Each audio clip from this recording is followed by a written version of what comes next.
George Akhmeteli is getting used to navigating the streets of New York City in his wheelchair, as difficult as it can be. You see here, it's very dangerous. But the 32-year-old activist says this is nothing compared to his hometown of Tbilisi, Georgia.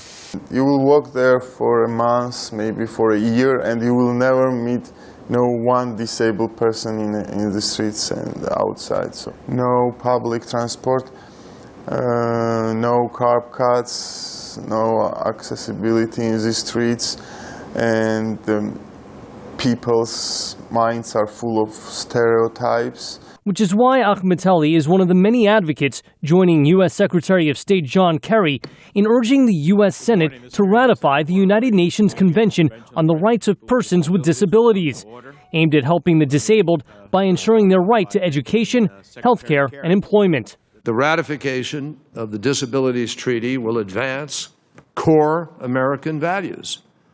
It will expand opportunities for our citizens and our businesses, and it will strengthen American leadership. But the treaty has run into a roadblock. Republican Senator Bob Corker arguing it could undermine the U.S. Constitution by allowing UN officials to force the U.S. to change its own laws. Other critics argue these types of treaties just don't work. Ted Bromond with the Heritage Foundation. These sorts of treaties tend to shield people who don't live up to their commitments. So far, more than 150 countries have signed the convention. But even in those countries, problems remain. A recent Human Rights Watch report on Russia, for example, found that millions of people with disabilities still face significant problems, like wheelchair access. State Department Special Advisor Judith Heumann says that can change with U.S. ratification.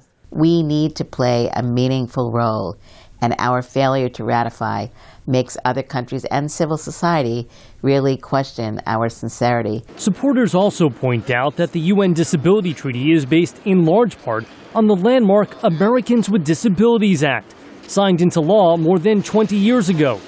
As for the UN treaty, it fell just 5 votes short of ratification in 2012. And for now, there's no indication if or when U.S. lawmakers will act. Still, George Akhmeteli isn't giving up. This is good. Everything should be like this. And as far as the UN treaty goes, he says he'll keep fighting until it is.